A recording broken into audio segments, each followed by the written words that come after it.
Today our topic is tense.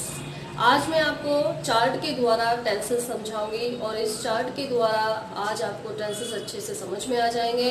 तो देखिए अब आते हैं हम टेंस पर। टेंस का मीन्स होता है टाइम यानी काल, और टाइम को 3 पार्ट्स में डिवाइड किया गया है। एक आपका प्रेजेंट टेंस, दूसरा पास्ट टेंस और थर्ड होता है आपका फ्यूचर टेंस। अब इन तीनों ही टेंसेस के 4 पार्ट्स होते हैं।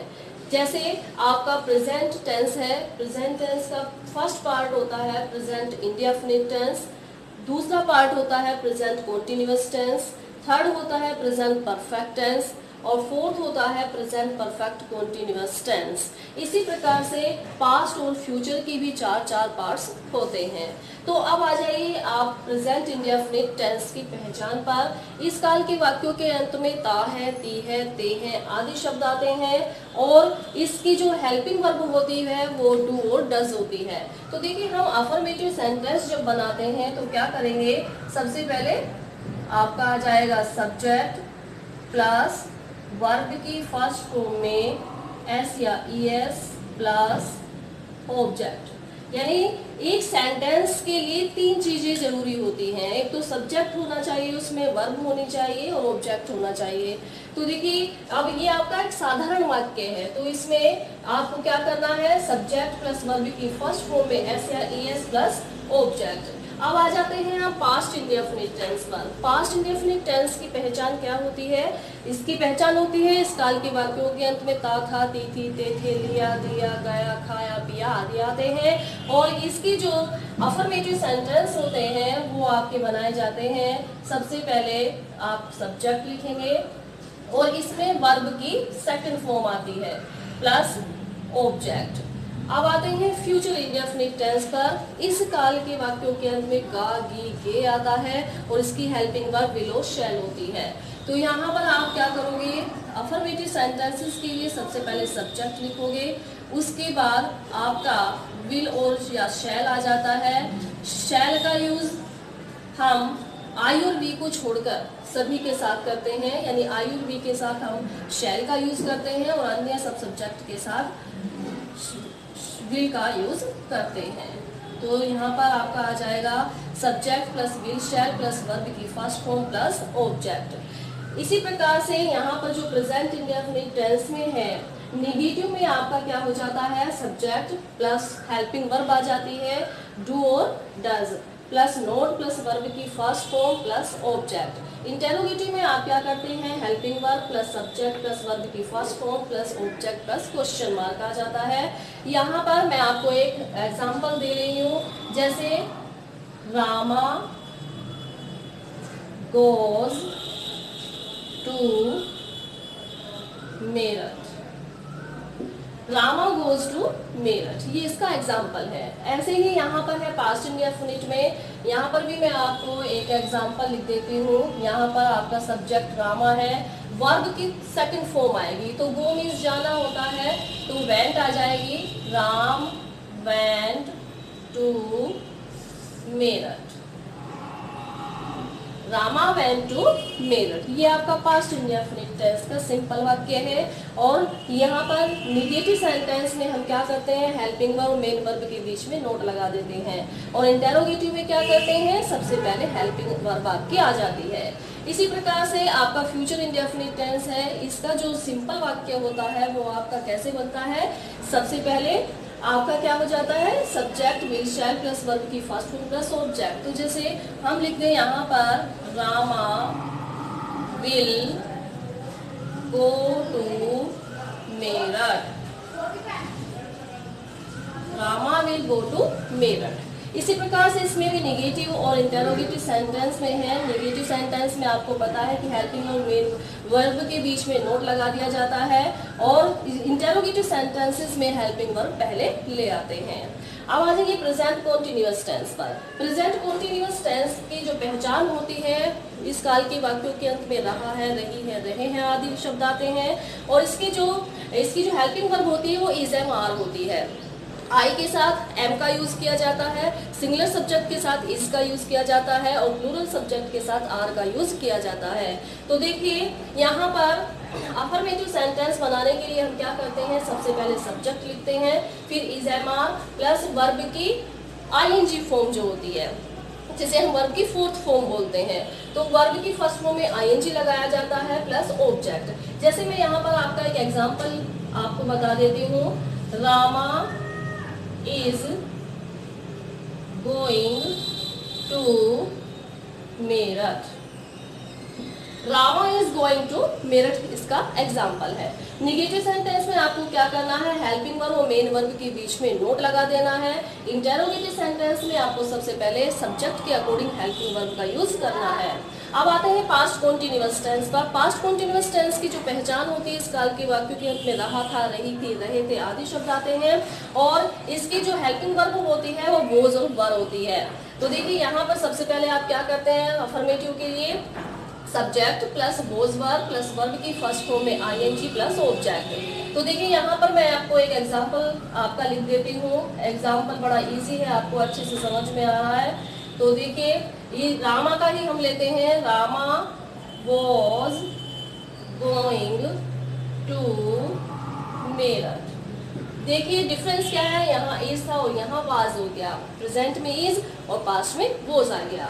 ऐसे ही नेगेटिव सेंटेंस में आपको इसकी भी क्या करना है, हेल्पिंग वर्ब मेन वर्ब के बीच में नोट लगा देना है, और इंटेरोगेटिव में हेल्पिंग वर्ब को हम सबसे पहले ले आते हैं। इस प्रकार से आपका है future continuous tense. Future continuous tense की जो पहचान होती है, इस काल के वाक्यों के अंत में रहा होगा, रही होगी, रहे होंगे आदि शब्द आते हैं, और इसकी जो हेल्पिंग वर्ब होती है वो होती है विल और शैल, विल बी और शैल बी। तो देखिए यहाँ पर हम क्या करते हैं, सबसे पहले सब्जेक्ट लिखते हैं, उसके बाद विल शैल प्लस बी का यूज करते हैं, प्लस वर्ब की आईएनजी फॉर्म इसमें आती है, प्लस ऑब्जेक्ट। जैसे मैं एग्जांपल आपको बता रही हूँ, Rama will be going to Meerut. Rama will going to Meerut.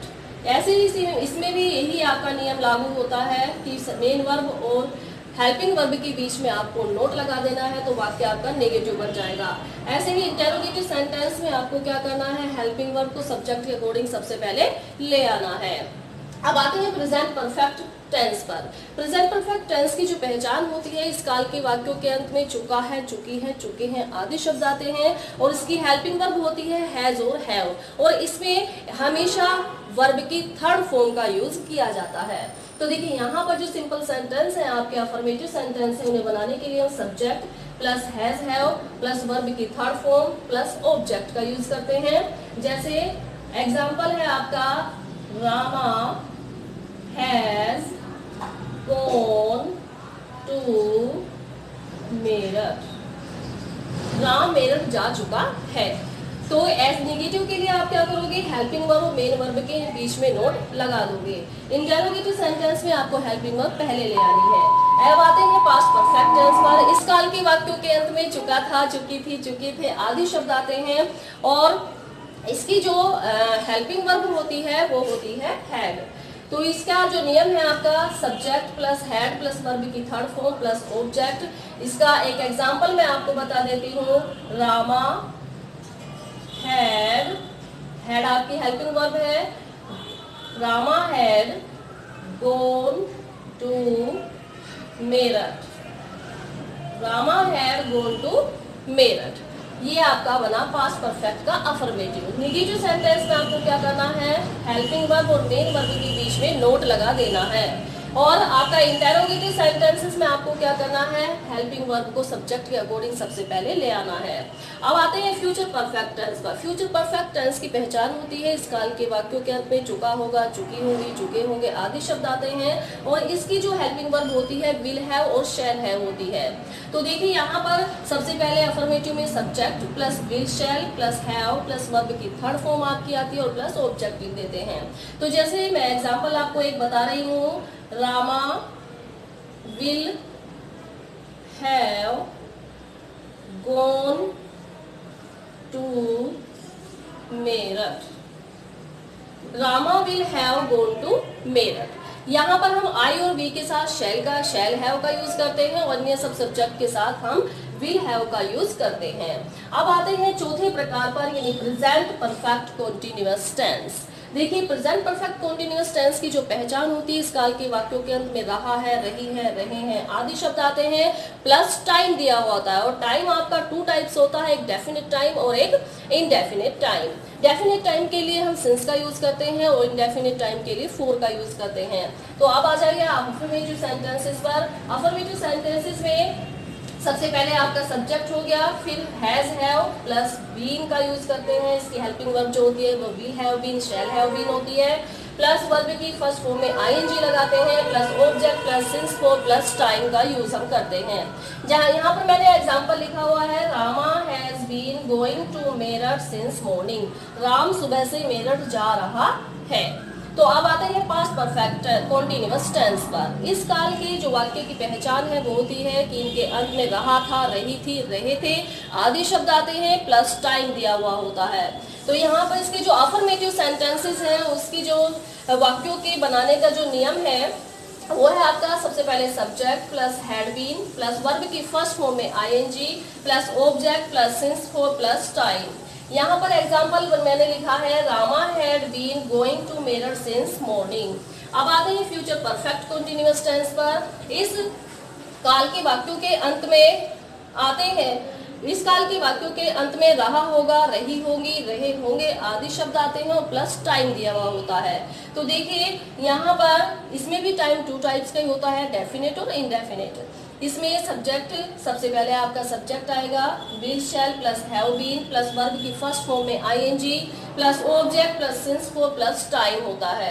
यहाँ पर मैंने एक एग्जांपल लिखा है, Rama will have been going to Meerut since morning. Ram सुबह से मेरठ जा रहा होगा। तो यहाँ पर मैंने केवल आपको अफर्मेटिव सेंटेंस बनाकर दिखाए हैं और इन सभी के आपको इन सभी के निगेटिव और इंटेरोगेटिव सेंटेंस बनाकर दिखाने हैं मुझे। ये आपका होमवर्क है। इन सभी सेंटेंसेस के निगेटिव और इंटेरोगेटिव सेंटेंस बनाकर मेरे कमेंट बॉक्स में भेजें और यदि आपसे नहीं बनते हैं तो डिस्क्रिप्शन बॉक्स में आप देख सकते हैं। Thank you and have a nice day.